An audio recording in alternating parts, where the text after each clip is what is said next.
Hello students, NK Mittal law class में आपका स्वागत है। जैसा कि आपको पता चल रहा है, आज हम यहाँ पर जो लेक्चर लेकर आए हैं वो रिलेट करता है कंपनी लॉ से। आज हम यहाँ पर बात करने जा रहे हैं कंपनी लॉ के मीनिंग के बारे में और इसके एसेंशियल्स के बारे में, जिसे आप इसका फीचर्स ऑफ कंपनी भी कह सकते हैं। देखिए, जब आप इस टॉपिक की बात करने जा रहे हैं तो फर्स्ट ऑफ ऑल आपको कुछ बातें पता होनी चाहिए कि पहले जो कंपनी लॉ था, पहले जो कंपनी एक्ट था 1956, उसको रिपील कर कर ही नया एक्ट आया, कंपनी एक्ट 2013 आया है, जिसके तहत इसमें टोटल 470 सेक्शन, 7 शेड्यूल और 29 चैप्टर बताए गए हैं। हम अगर कंपनी की बात कर रहे हैं तो फर्स्ट ऑफ ऑल तो हमें पहले कंपनी का मीनिंग जानना बहुत ज़रूरी है। अच्छा, एक बात ये भी क्वेश्चन कहीं ना कहीं अराइज हो जाता है कई बार स्टूडेंट्स की, क्या कारण मतलब क्या ऐसे चेंजेस रहे हैं, जो ओल्ड एक्ट था उसकी जगह जो नया एक्ट आया है उसमें ऐसे क्या चेंजेस करे गए हैं स्पेशली। तो आप कह सकते हैं कि बहुत से ऐसे इम्प्रूवमेंट आपको देखने को मिलेंगे जो ओल्ड एक्ट में नहीं थे, जो अब प्राप्त होंगे हमें। हम सभी जानते हैं जो कंपनी होती है उसका अपना खुद का एक परपेचुअल सक्सेशन होता है। कंपनी की अपनी खुद की एक सेपरेट लीगल आइडेंटिटी पाई जाती है। बहुत आसान तरीके से आप इसको रेगुलेट संबंधी इसके नियम आप जान सकते हैं आप इस संबंध में। फर्स्ट ऑफ ऑल तो हम बात करते हैं कि कंपनी किसे कहते हैं।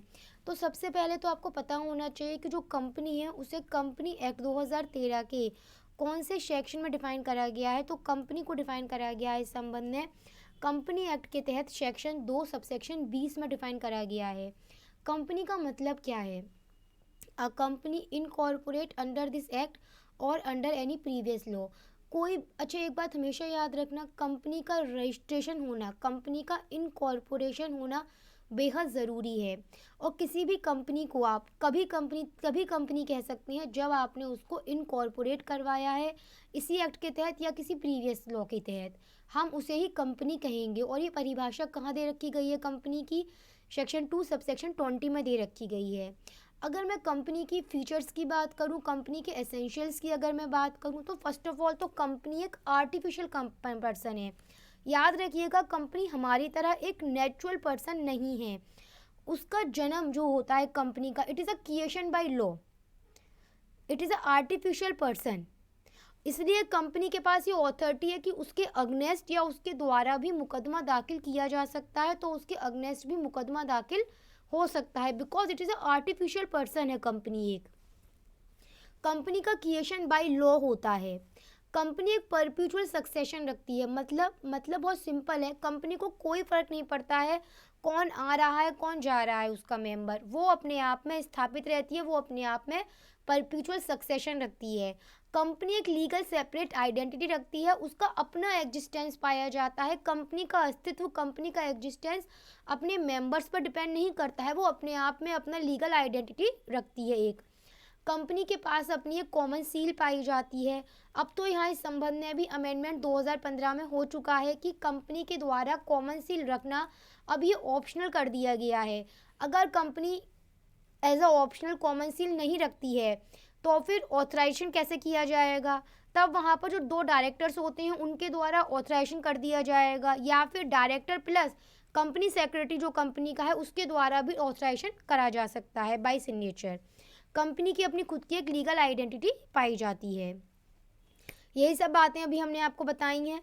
कंपनी एक कॉरपोरेट लीगल पर्सनैलिटी है, बिल्कुल सही बात है भाई। कंपनी का एक लीगल सेपरेट आइडेंटिटी रखती है। कंपनी का अपने मेंबर से कोई मतलब नहीं है कौन आ रहा है कौन जा रहा है, कोई इंसॉल्वेंट हो गया कोई मर गया, कंपनी का अपना लीगल अस्तित्व पाया एग्जिस्टेंस पाया जाता है। कंपनी का अपना परपेचुअल सक्सेशन पाया जाता है। इस संबंध में कंपनी के खुद के नाम से उसका बैंक अकाउंट होता है। कंपनी अपनी खुद की प्रॉपर्टी रिसीव करती है, अपने नाम से कंपनी कॉन्ट्रैक्ट करती है। इसलिए मैंने कहा था कि कंपनी कॉर्पोरेट लीगल आइडेंटिटी रखती है। परपेचुअल सक्सेशन पाया जाता है। कंपनी की अगर हम लाइबिलिटी की बात करें तो जो उसके मेंबर्स होते हैं उनकी लाइबिलिटी कैसी होगी? जनरल स्पीकिंग आप कह सकते हैं लिमिटेड कह सकते हैं आप। कंपनी लिमिटेड बाय शेयर है, कंपनी लिमिटेड बाय गारंटी है, अनलिमिटेड कंपनी है, उसके आधार पर भी उसकी लाइबिलिटी कंपनी मेंबर्स की तय की जाती है। कंपनी अपने आप में एक ऑफिशियल कॉमन सील रखती है। अब ये अमेंडमेंट के द्वारा ऐसा करना ऑप्शनल कर दिया गया है। कंपनी एक आर्टिफिशियल पर्सन है, ये सब बातें हम बता चुके हैं। हाँ, एक इम्पॉर्टेंट बात आपको हम बता दें, कंपनी एक आर्टिफिशियल पर्सन है, इसका क्रिएशन बाय लॉ होता है। और याद रखिएगा, कंपनी को आप इम्प्रिजनमेंट तो किसी कीमत मतलब जेल कारावास कंपनी को तो नहीं हो सकता, पर हाँ उसके अगेंस्ट फाइन जरूर लगाया जा सकता है, क्योंकि कंपनी जो है वो एक आर्टिफिशियल पर्सन के रूप में पाई जाती है। क्लियर है? तो चलिए फिर इसी के साथ अपनी आज की क्लास हम कंप्लीट करते हैं।